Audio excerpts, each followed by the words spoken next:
ঈদের আর মাত্র 2 দিন বাকি। সকালে রাফির বাবা হাট থেকে একটি সুন্দর সাদা গরু কিনে আনলেন। গরুটি দেখে রাফির আনন্দ আর ধরে না। সে ভালোবেসে গরুটির নাম দিল লালু। এই 2 দিনে লালুর সাথে রাফির খুব ভাব হয়ে গেল। রাফি নিজ হাতে লালুকে ঘাস আর পানি খাওয়ায়।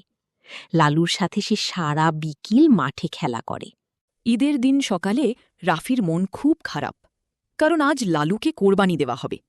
বাবা এসে রাফিকে বুঝিয়ে বললেন, বাবা, কোরবানি মানে শুধু পশু জবাই করা নয়। কোরবানি মানে আল্লাহর সন্তুষ্টির জন্য নিজের প্রিয় জিনিসকে ত্যাগ করা এবং গরিব দুঃখীদের মুখে হাসি ফোটানো। বাবার কথা শুনে রাফি বুঝতে পারল কোরবানির আসল অর্থ। সে নিজে দাঁড়িয়ে থেকে গরিব শিশুদের মাঝে গোশত বিলি করল। সবার হাসি মুখ দেখে রাফির মন আনন্দে ভরে উঠল। সে বুঝতে পারল ত্যাগের মাঝেই রয়েছে সত্যিকারের সুখ। দিন শেষে রাফি এবং তার সব বন্ধুরা মিলে সবাইকে ঈদের আনন্দমাখা শুভেচ্ছা জানাল। সবাই একসাথে বলে উঠল, ঈদ মুবারক।